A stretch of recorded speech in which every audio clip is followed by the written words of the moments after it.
सारस्वती देवे गौरवाणी प्रचारिणे निर्विशेष शून्यवादी पाश्चात्य देशतारिणे जय श्री कृष्ण चैतन्य प्रभु नित्यानंद श्री अद्वैत गदाधर श्रीवासादि गौर भक्त वृंद हरे Krishna Krishna Krishna Hare Hare Hare Ram Ram Ram Hare Hare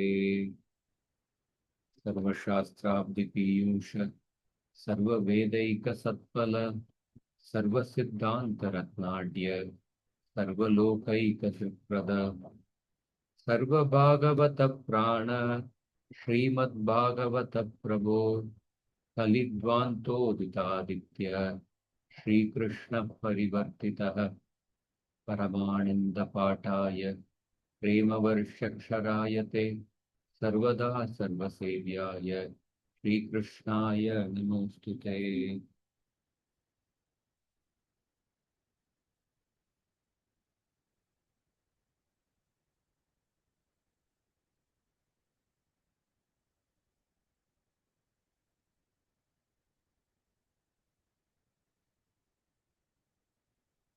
We are in the first anuccheda, in which Jiva Goswami is defining the Paramātmā. The first anuccheda, the first part, Jiva Goswami quoted two shlokas from Jadabharat's instruction to Maharaj Rahuguna,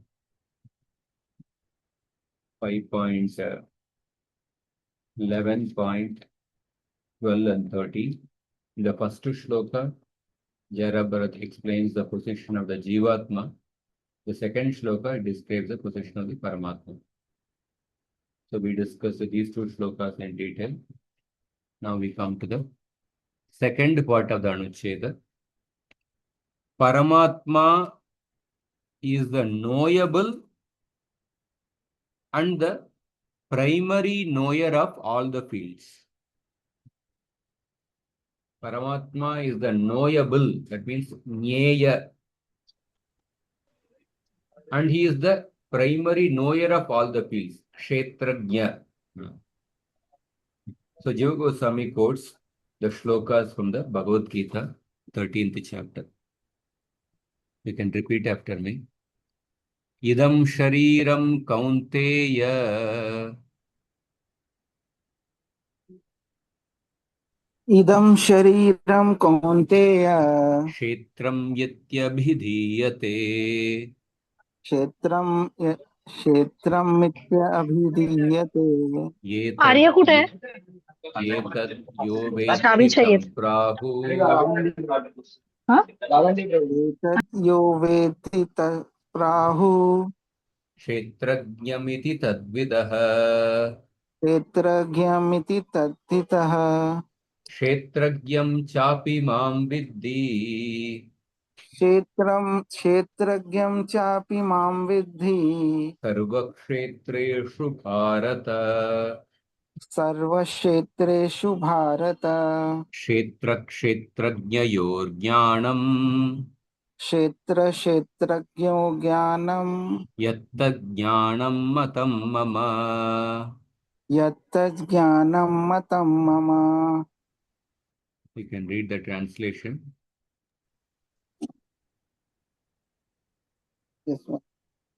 This body, O son of Kunti, is called the field, Kshetra, and the one who knows it is called the knower of the field, Kshetragya, by those who have next, directly intuited both the field and its knower.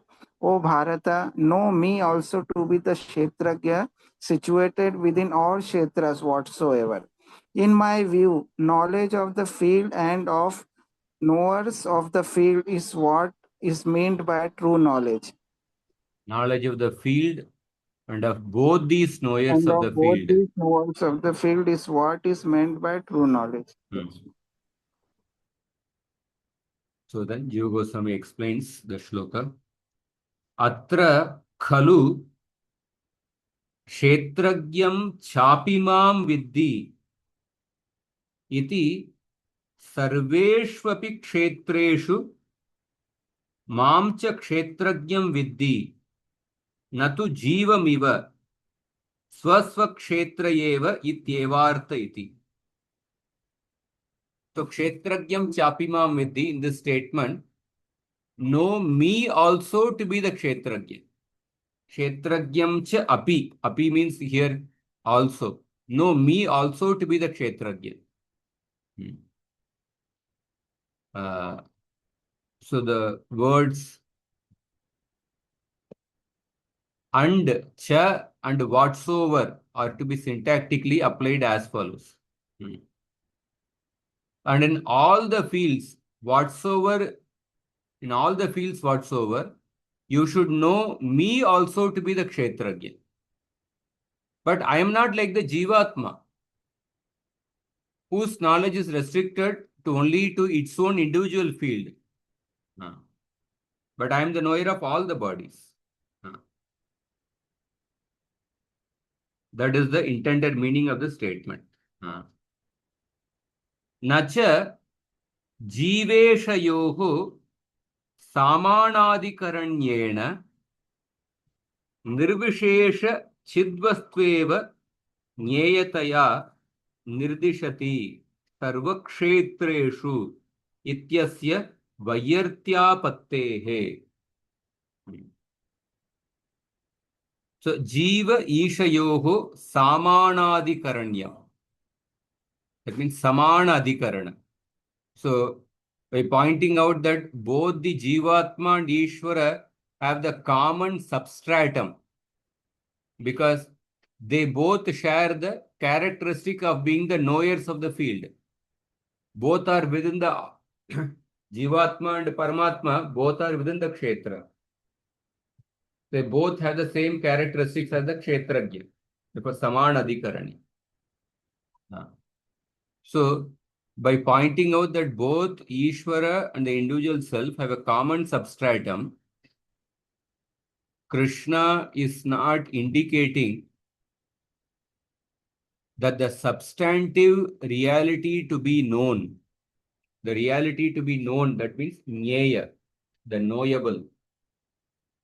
Krishna is not indicating the substantive reality to be known is consciousness alone, devoid of all attributes.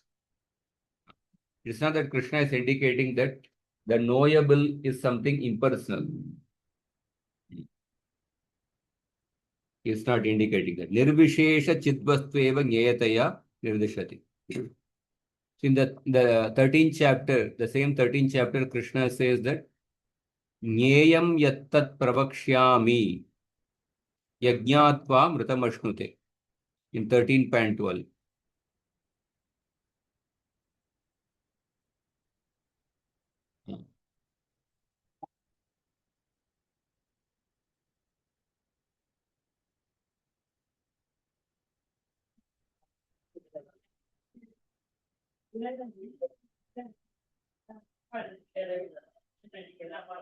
So Nyayam yattat pravakshyami, it is in the Bhagavad Gita 13.12.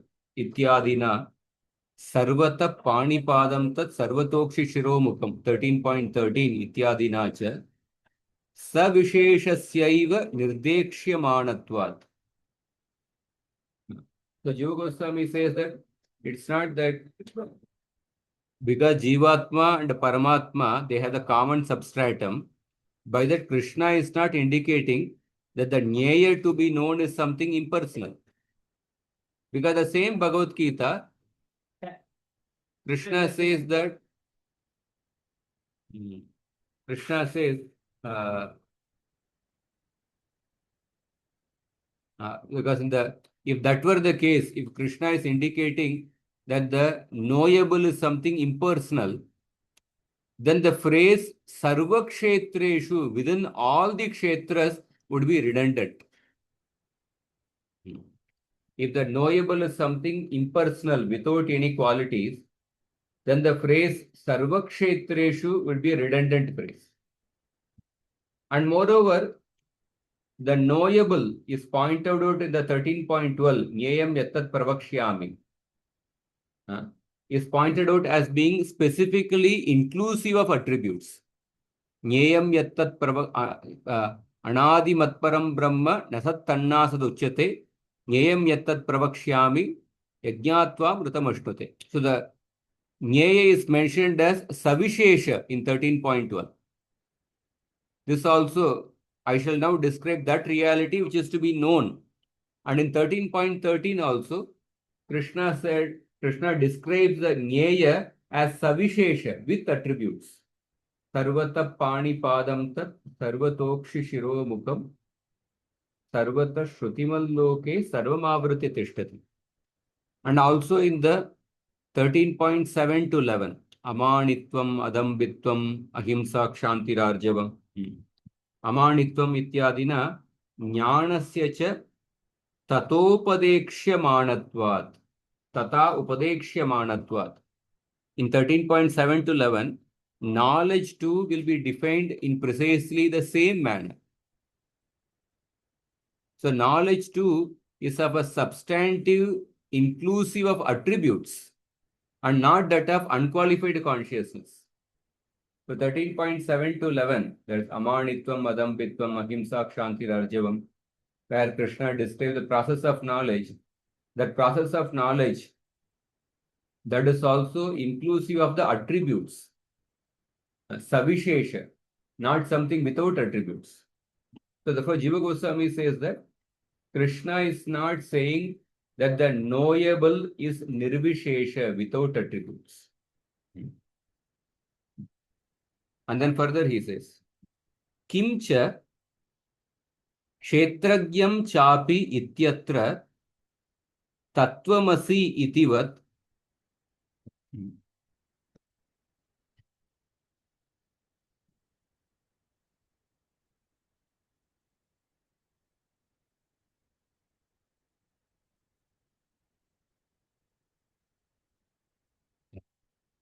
here.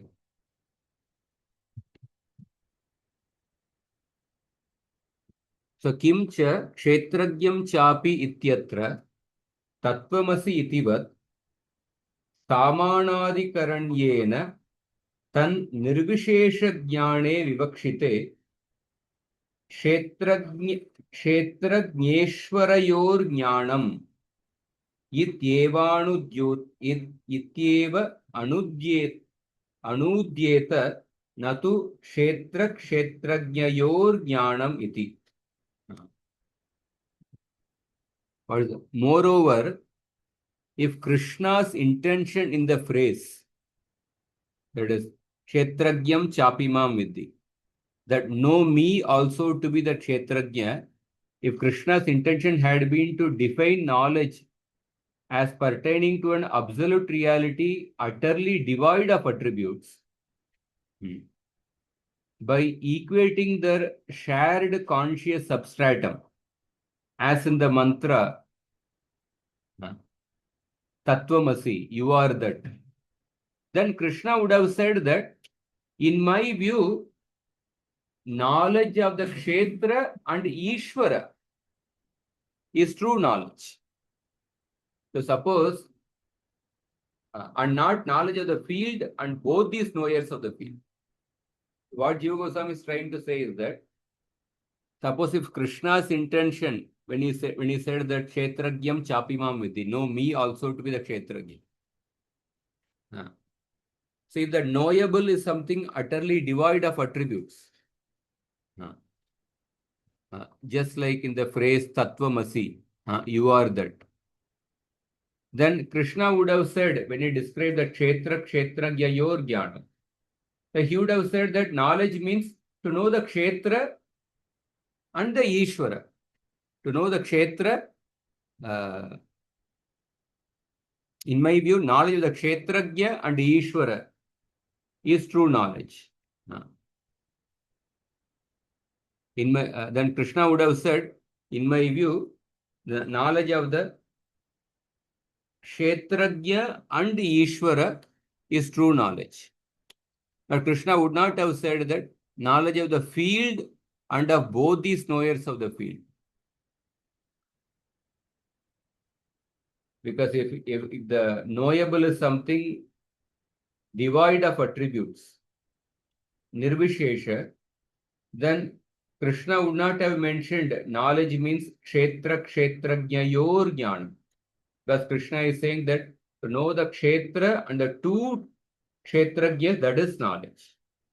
If Krishna's intention had been that the knowable is something devoid of attributes, then Krishna would have mentioned that in my view, knowledge of the kshetrajna and the Ishvara is the true knowledge. He would not have separately mentioned kshetra. So we will also discuss this in the purport also. And then further he says, Kintu kshetra kshetrajnayor ityasya ayam artah. Dvividayorapi kshetra kshetrajnayor yajnanam tan mamaiva jnanam matam. However, the meaning of the statement, kshetra kshetrajnayor jnanam, knowledge of the kshetra and of the kshetrajna, in my opinion, is what is meant by knowledge, is as follows. So, knowledge of both items inclusively of kshetra and kshetrajna is considered to be the knowledge of me alone. Because the purpose of such knowledge is exclusively the knowledge of me, as stated in the Brahma Sutra. So the purpose of knowing the kshetra and kshetrajna, the knowledge of both the items inclusively of kshetra and kshetrajna is considered to be knowledge of me alone, mama eva jnana. Because the purpose of knowing the Jivatma is to know the Paramātmā. The purpose of such knowledge is exclusively the knowledge of Paramātmā.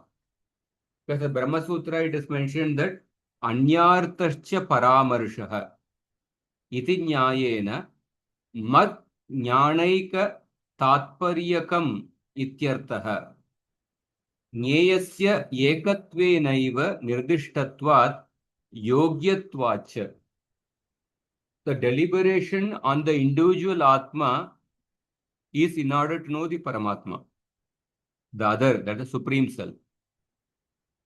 So this is in keeping with the fact that the knowable is stated to be only one. So because the purpose of knowing Jivatma is to know the Paramātmā, so therefore the knowable is mentioned as only one. Nyayam yattat pravakshyami yajñātva mritamashnute anādi matparam brahma nasattanna saduchyate. And it is indeed appropriate because the reality to be known has already been described in the Bhagavata Purana as Vadantita Tattvavidas Tattvam Yadjnanam Advayam. The reality to be described has already been described in the Bhagavata Purana as non-dual in nature. Advaya Jnanam. Dvaya means two. Advaya means non-dual. So the reality to be known is the Advaya Jnanam, the non-dual in nature. So that is why the purpose of knowing Jivatma is to know the Paramātmā. So therefore knowable is ultimately one only, the Bhagavan only. The Jivatma and Kshetra, that the material nature, they are nothing but the energies of the Bhagavan. They are energies of the Paramātmā. And then, so these are little, like some fine arguments are mentioned by Jiva Goswami in explaining the shloka. You have to little carefully listen to understand the logic. And then further he says, Nacha Nirikshvara Sankyavat Kshetra Kshetrajya Matra Vibhagat Atra Jnana Matam Mam Ityanena Ishwarasya Apekshitatvat. So, nor is it right to interpret the word knowledge as it is in the Nirishwara Sankhya. So, there is a theistic Sankhya and there is a atheistic Sankhya. So, one should not interpret the word knowledge as it is in the non-theistic Sankhya, which understand it to mean merely realization of the distinction between the field and its individualized knowers. So according to Nirishwara Sankhya, knowledge means to understand the distinction between Kshetragya, Kshetra and Kshetragya. Because in the, so that is, we should not interpret like that.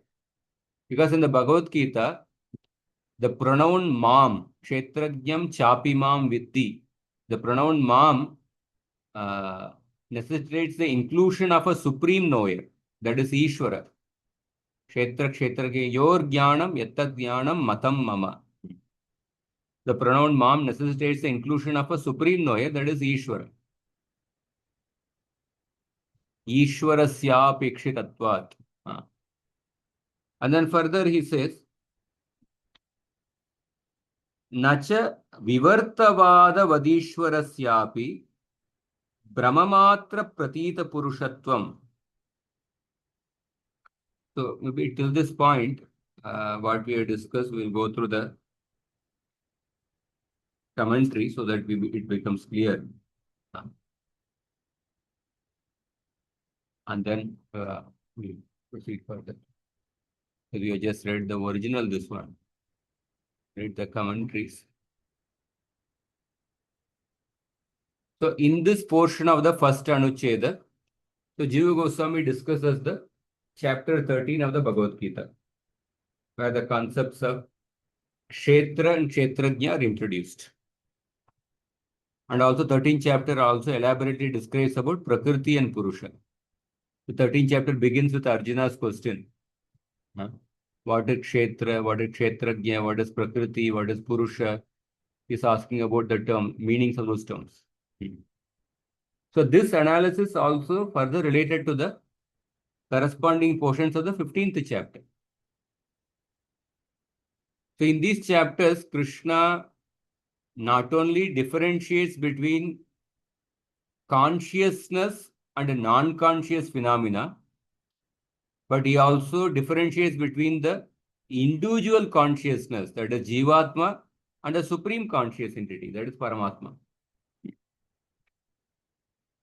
So in the course of doing so, it is necessary for Shiva Jiva Goswami to deal with the erroneous interpretations of these passages. So these passages, that is 13 point, that idam shariram kaunteya kshetram ityabhidiyate.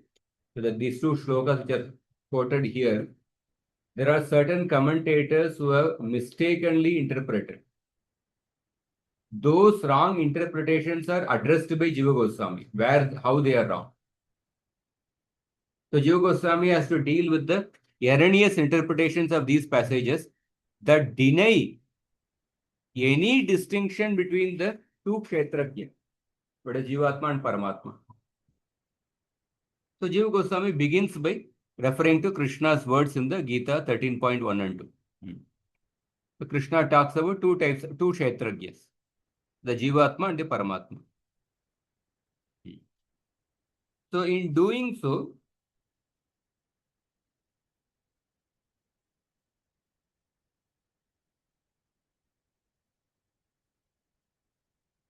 one minute.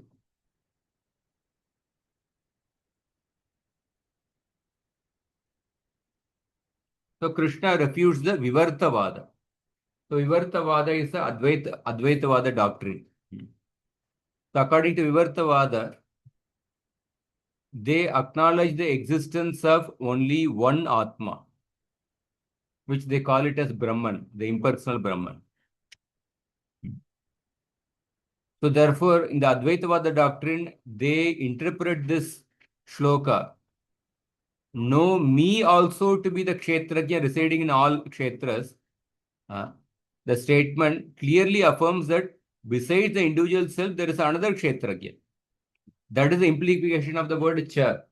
Kshetrajnam cha apimam vidhi. know me also to be the Kshetragya. So an individual Atma knows only the particular Kshetra, but the Paramatma knows all the Kshetras. In order to emphasize this point, Krishna implies the compound Sarvakshetreshu, Kshetragyam Chapimam Vidhi Sarvakshetreshu Bharata. And also the word Cha highlights the distinction between the individual Atma and the Paramatma.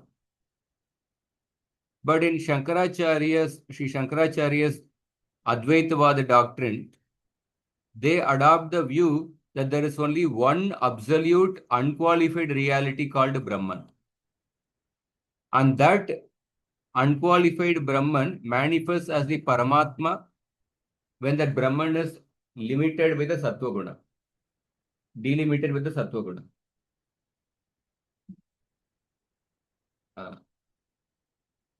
And that one unqualified Brahman, when it is delimited with the Rajoguna, it manifests as the individual Atma.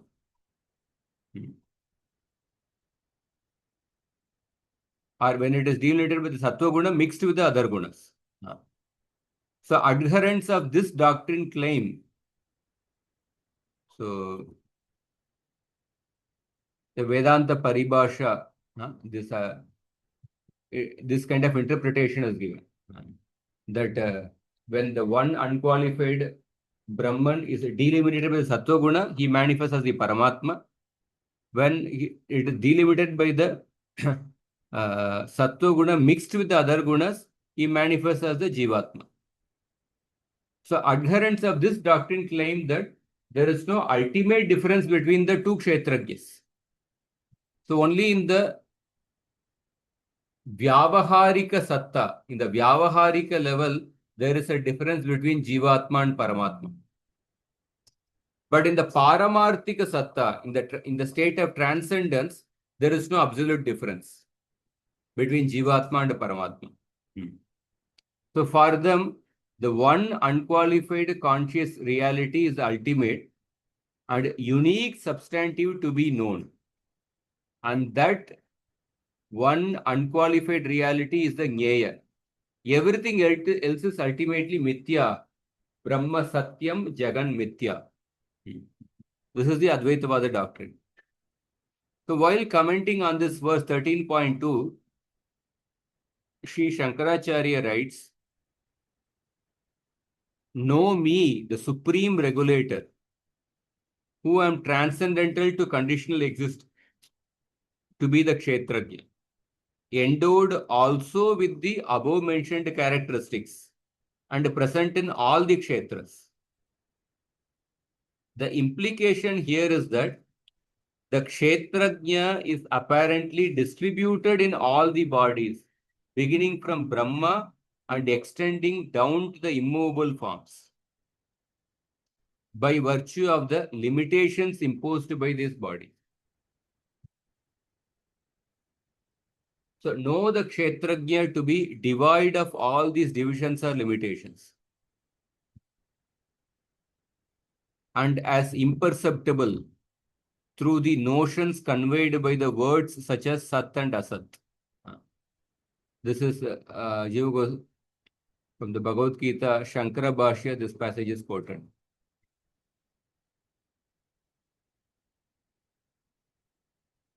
The implication here is that Kshetragya is apparently distributed in all the bodies, beginning from Brahma. Apparently distributed means only in the Vyavaharika level. In the Vyavaharika stage, the Kshetragya is apparently, Paramatma is there in all the bodies. But know the Kshetragya to be devoid of all these divisions or limitations and as imperceptible through the notions conveyed by words such as Sat and Asat. So Jiva Goswami refutes Shankara's interpretation by arguing that were this the case, the compound Sarvakshetreshu in all the Kshetras would be redundant, as the one who knows all bodies would be identical with the one who knows the individual body. So the phrase Sarvakshetreshu should be redundant because the one who knows all the body, that the Paramātmā, would be identical with the person who knows the individual body, the Jivatma.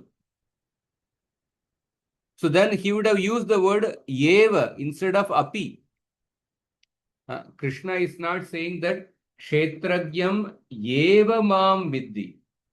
Kshetragyam Eva Mam Viddhi means then I am the same Kshetragya. Know me alone to be the Kshetragya. Know me alone to be the Kshetragya. But Krishna is not using the word Kshetragyam Eva. Rather, he says the Kshetragyam Cha Api. That means know me also to be the Kshetragya. That means the Paramātmā is a separate Kshetragya apart from the Jivatma. And Sarva Kshetreshu would serve no additional purpose because there would be only one Kshetragya. So thus Krishna does not instruct that there is only one absolute unqualified consciousness that alone is real, but which appears as many by the influence of Maya. This is the Advaitavada interpretation. There is only one unqualified Brahman. That is the only reality. And that appears as many by the influence of Maya. So this is not Krishna is indicating. Krishna is clearly saying that there is a Jivatma and there is a separate another Kshetragya, that is Paramātmā.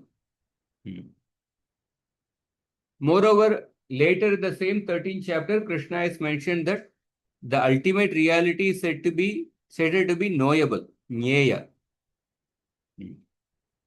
So the ultimate reality is said to be knowable. That means that reality must have form. An object devoid of form, devoid of energies and qualities cannot be knowable. If something is without form, qualities, it cannot be knowable. But when Krishna is saying that the ultimate reality is knowable, that means that ultimate reality must have a form, must have a qualities, must have activities. Furthermore, the knowable, it is described as qualified. Sarvata pani padam tat, sarvatokshi shiromukam. Everywhere are his legs, hands, etc. Not as devoid of attributes. So this contradicts the Advaitavada concept that ultimate reality is unqualified, indivisible consciousness alone, that appears as many due only to the upadhis in the form of the material body. And the qualified nature of the knowable is expressed as follows. Sarvata pani padam tat sarvatokshi shiromukam sarvata shrutimaloke sarvamavriti tishtati. The Supreme Knowable has hands and feet everywhere, with eyes, heads and faces all around, and with ears in all directions. It abides, pervading everything in the world. So here the affirmation that Bhagavan has senses and limbs, even though they are of an all-pervading nature, shows that they are real, and that he is thus a conscious being with the senses, and not mere unqualified consciousness. Moreover, when Krishna described from Amanitvam Adambitvam 13.7 to 11, that also pertains to a reality inclusive of attributes, because ceaseless exclusive devotion is counted as one of the elements. Mayi chananya yogena bhaktir avyabhicharini. That is mentioned as one of the process of knowledge. So that means the knowable must have attributes. Because Mayi chananya yogena bhakti can be only directed towards a person. So such devotion is not possible toward an unqualified substantive. So therefore, if there were no real distinction between the individual Jivatma and the Supreme Jivatma, that is Ishvara Kshetragya and Jiva Kshetragya, any instruction to the former to be devoted to the later would be meaningless. If the Jiva Kshetragya and Ishvara Kshetragya, if they are ultimately same, then Shastra instructing the Jivatma to be devoted to the Ishvara, that instruction itself would become meaningless if both are same. So the Advaitavadis may reply. The Advaitavadis are called as radical non-dualists. They may reply that such instructions are only meant to help the conditioned self to realize its Brahman nature. So in the conditioned platform, the instructions are given to practice bhakti. So they claim that worship of God is an intermediary step for less intelligent practitioners. So because less intelligent people, they cannot directly meditate on the impersonal Brahman. So they are actually told to practice bhakti towards the Ishvara. So that's just an intermediate step. Once you attain perfection, you have to give up the bhakti. Now, so for example, Nilakanta, while commenting on the Gita 12.2, so Nilakanta is also Advaita commentator, he writes that while indicating the superiority of Nirguna meditation, specifically because it is said to be difficult to attain, Sri Krishna speaks the present verse, linguistically affirming the importance of Saguna.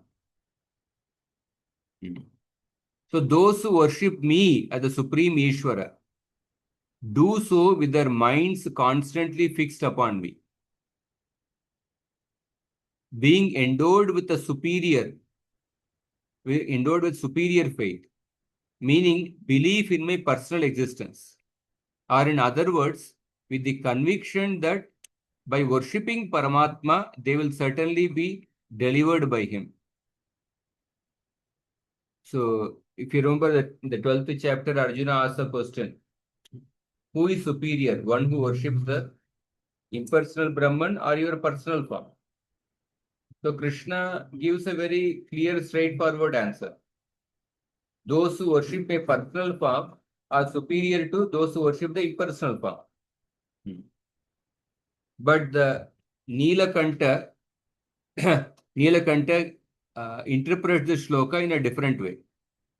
The Nilakanta says that those who worship me as the Supreme Ishvara do so with their minds constantly fixed upon me, being endowed with a superior faith, meaning belief in my personal existence, or in other words, with the conviction that by worshipping Paramātmā, they will certainly be delivered by him. In reality, it is the jnanis whom I look upon as myself, as my very self. As previously stated, the 7.18 Krishna said that Tesham jnani nityayukta eka bhakti rushishyate. That Chaturvida bhajante mam jana sukurti norjuna arto jigyashurartati jnani cha bharatarshava. Tesham jnani nityayukta eka bhakti rushishyate. So Krishna said that I regard the jnanis to be as my very self. So Advaitavadi says that those who worship the impersonal Brahman, they are the highest, by quoting the 7.18. So yet being omniscient, I take the side even of such fools, the Saguna worshippers, out of compassion for them. And it is in this sense only that I consider them as the best of those who are united with me. So in this way, Nilakanta gives interprets the 12.2 shloka. He says that basically the highest people are those who worship those who meditate on the formless Brahman. But Krishna, out of compassion towards the Saguna worshippers, those who worship the form, Krishna is calling them as superior, or Krishna is calling them as the best of those, out of compassion for them. But actually the jnanis are the higher. This is how the Nilakanta gives interpretation. So this is how the Advaitavadis interpret Krishna's reply to Arjuna. But if the Jiva believes that he is identical to this Ishvara, which certainly is the case for those who aim at Nirguna Brahman realization, how could he be sincerely devoted to him? He cannot be sincerely devoted to him. He will only be practicing, he will only be thinking that, okay, I have to practice bhakti currently for the time being, but once I merge into Brahman, I will give up bhakti. It will be it will be kind of a cheating devotion. How could he be sincerely devoted to him? If a non-devotee actor on stage plays the role of a devotee and another that of God, can the farmer's show of devotion be considered genuine?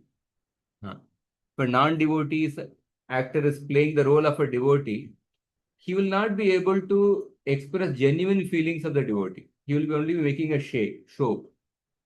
So an actor can make a portrayal of devotion, but that would not benefit him spiritually. So indeed, from the point of view of the Bhakti theology, to regard oneself as identical to Ishvara would be tantamount to an offense. So therefore, a jnani who practices Bhakti with the intention to merge into the Brahman, it is a kind of a cheating actually. That is why Dharma projita kaitavotra. Pravujjita. It's a kaitava dharma. So Jiva Goswami raises the following question. So some people say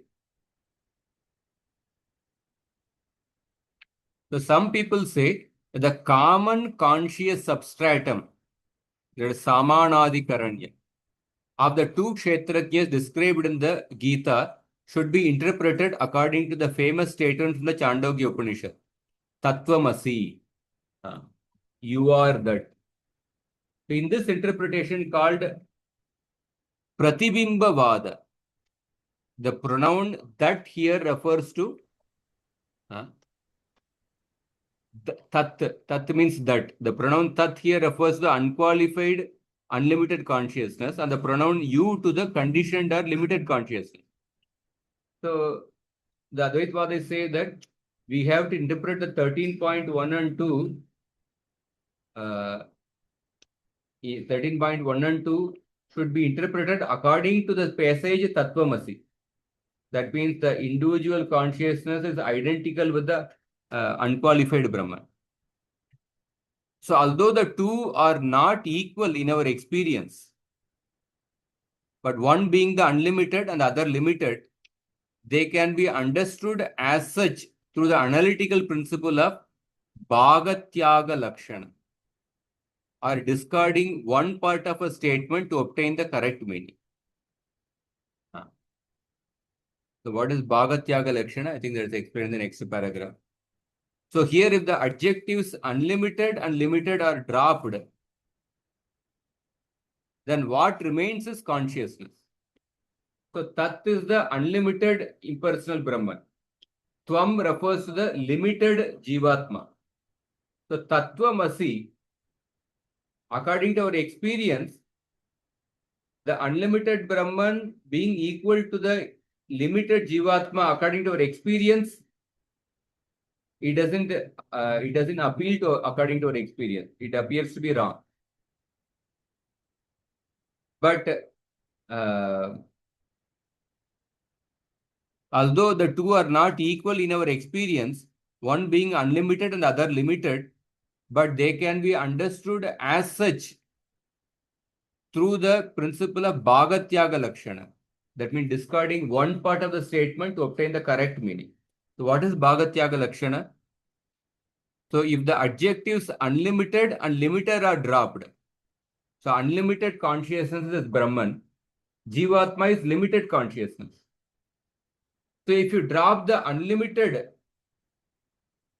from the unlimited consciousness, if you drop the limited from the limited consciousness, then what remains is only consciousness. So both are same. So then you, the conditioned reality, can be equated with the unconditioned reality. In other words, a conditioned jiva, tvam padartha, can be equal to the qualityless reality, tat padartha, only if its conditioning is dropped. If the conditioning is dropped, then it becomes equal to the Tvam Padartha becomes equal to the Tat Padartha. In the same way, the Advaitavadi may argue that in the Gita verses under discussion, the purpose of mentioning two types of Kshetrajna is to offer instruction about the qualityless reality called Brahman, with whom the individual knower is equated, just as it is done in the Chandogya Upanishad, Tattvamasi. So Jiva Goswami, so this is the interpretation of the Advaitavadis.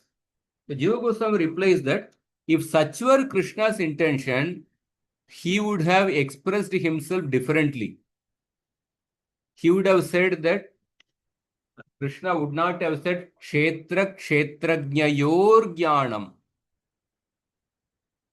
Krishna would have expressed it differently. He would have said that Kshetrajna Ishvarayor Jnanam Yattat Jnanam Matamam.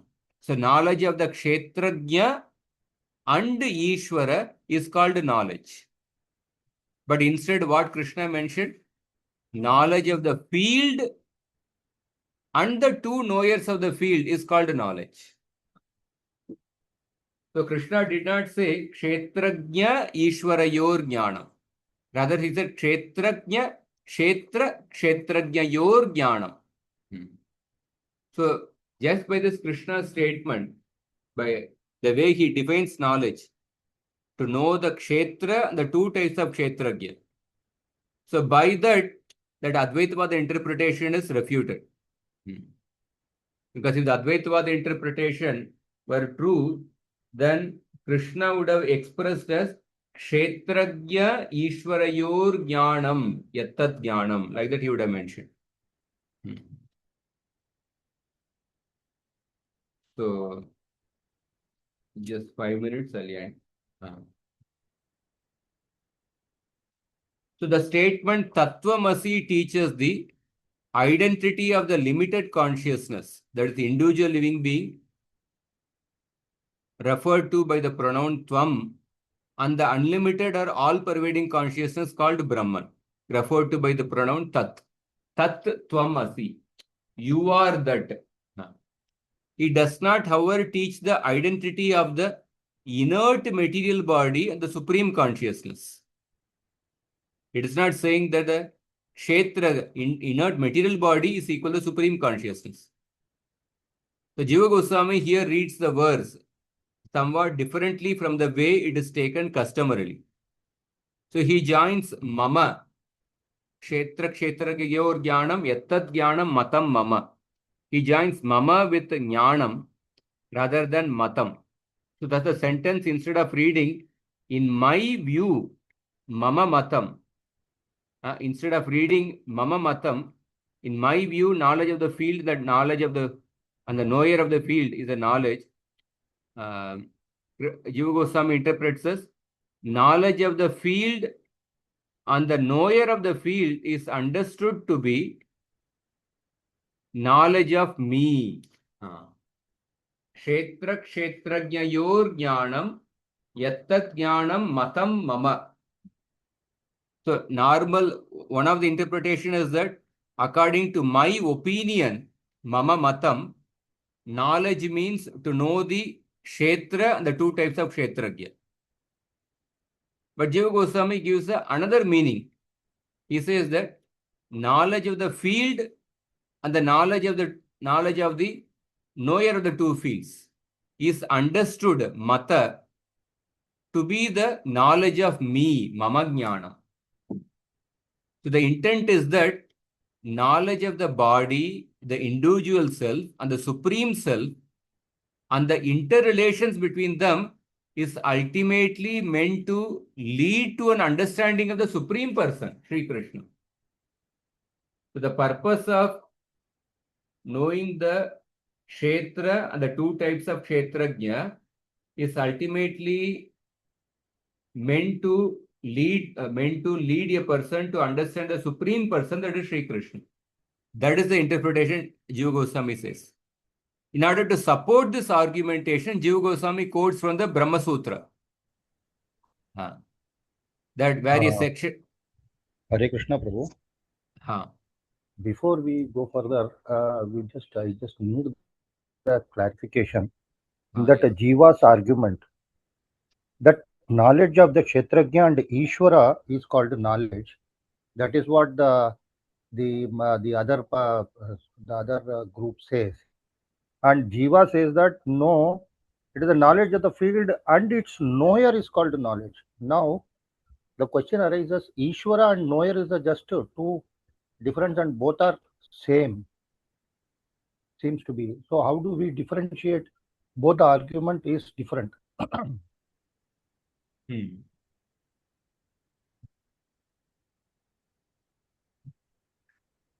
In In the previous to previous paragraph. See,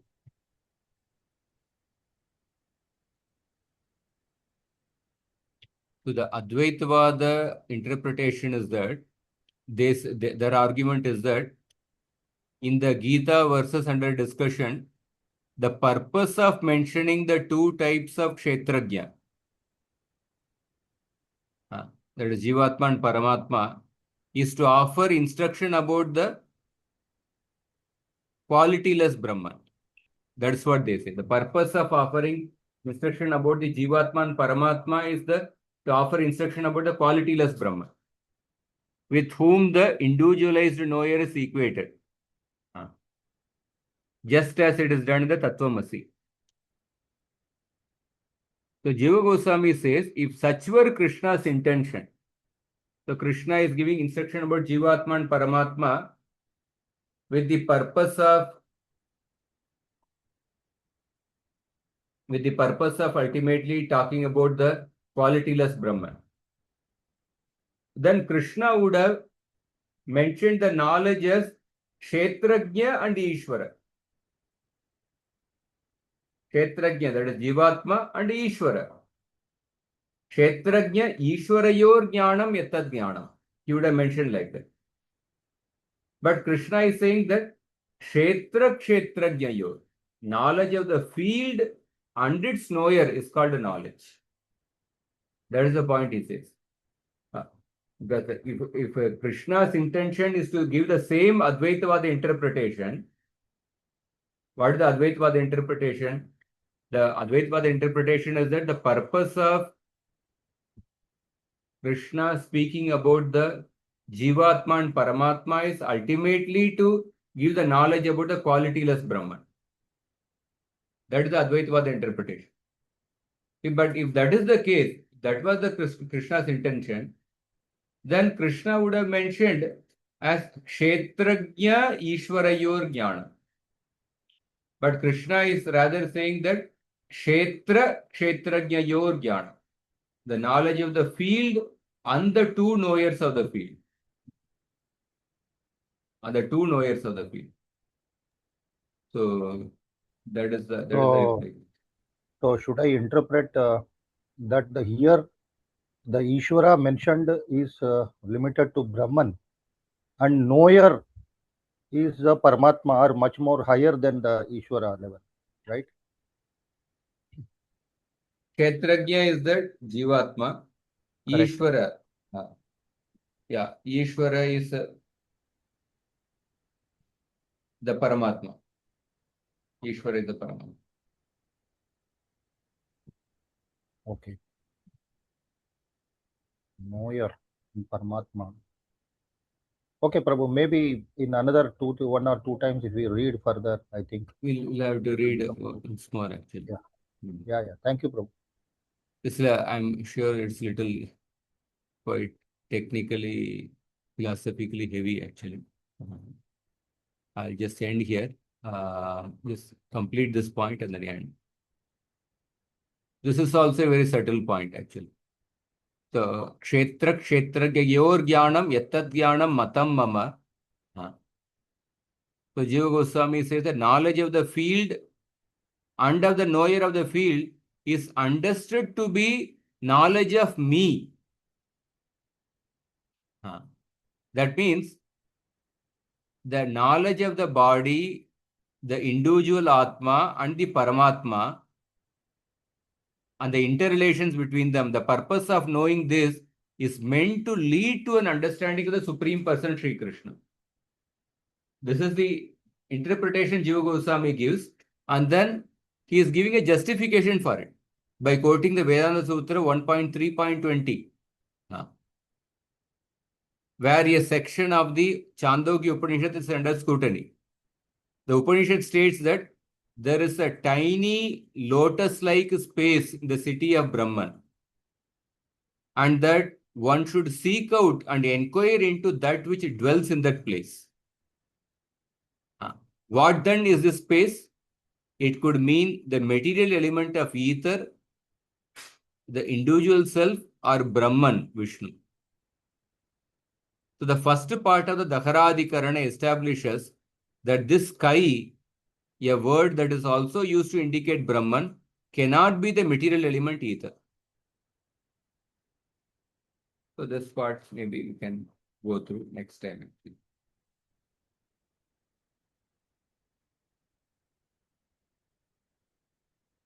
We'll take up this next time.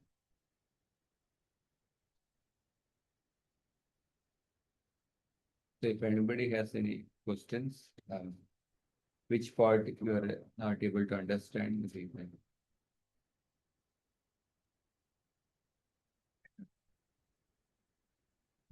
The summary of today's discussion is the main verses quoted by Jiva Goswami 13.1 and 2. But for the same 13.1 and 2, the Advaitavadis give a different interpretation. Although Krishna is clearly mentioning about the two types of Kshetragya, the Advaitavadis, we saw one commentary by Nilakanta, how they have interpreted, and Shankaracharya's commentary. Because according to the Advaitavada doctrine, the only reality is the qualityless Brahman. The qualityless Brahman, when it is delimited by the pure Sattva Guna, it becomes Paramātmā. When it is delimited by the Sattva Guna mixed with other gunas, then it becomes a Jivatma. So, in the conditioned state, for the less intelligent people, for their sake, the process of bhakti is given. But ultimately, one becomes one with that qualityless Brahman. This is how the Advaitavadis give interpretation. So Jiva Goswami is giving a counter explanation. Is refuting those Advaitavada interpretation.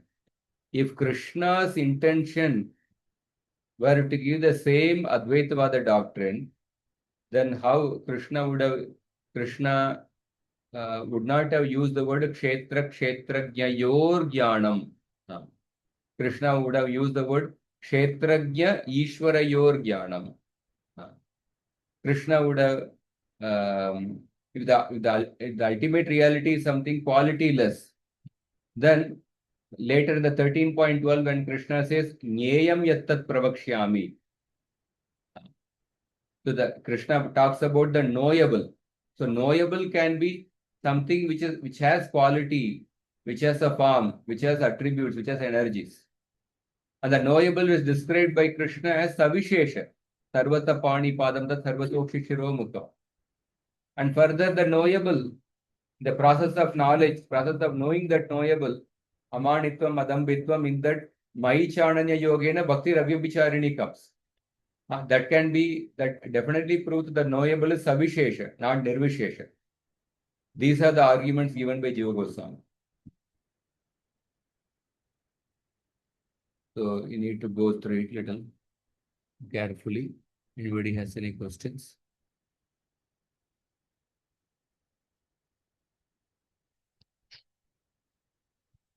Paramātmā Sandarbha is out of all Sandarbhas, is the most difficult philosophical.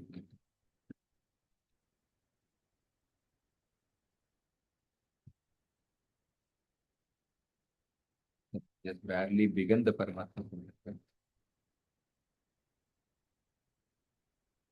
So, do you have the soft copy? Did I give you the soft copy, others? No, Prabhuji. Okay, I'll share the soft copy. Paramātmā Sandarbha, you can go through it.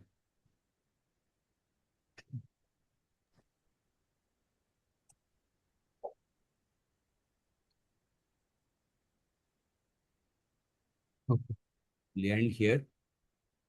Prabhuji, not regarding this lecture, but this Daivi, that Varnashram Dharma is actually, it's according to your nature and gunas, and then you elevate yourself, integrating it with keeping Krishna in the center. It's like that. Is this how we understand?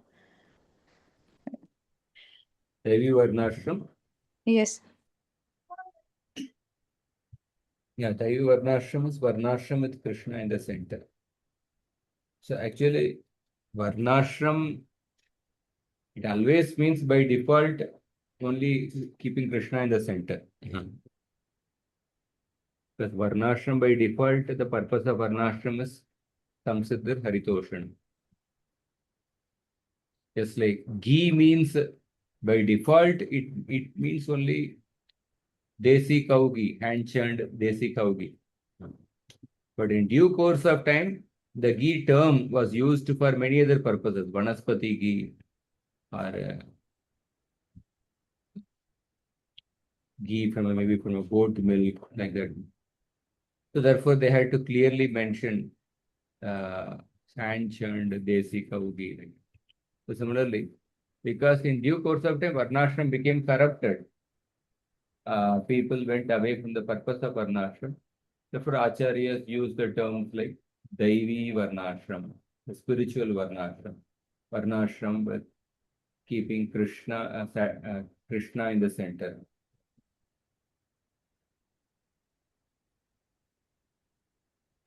Thank you.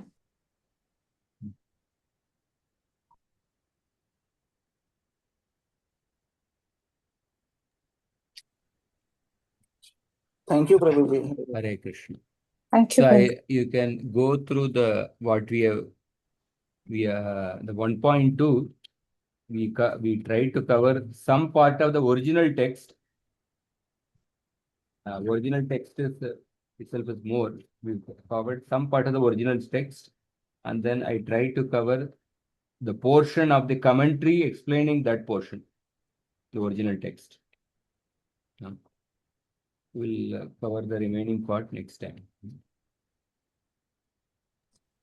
Prabhuji, you'll send the recording if possible. I know you have a lot of lectures. I'll send soon. Because will be there. No? By tomorrow, I'll send. Yeah, thank you. Sorry for the trouble here. ग्रंथरा Shrimad Bhagavatam की जय, श्रील प्रभुपाद की जय, गौर भक्त वृंद की जय। जय।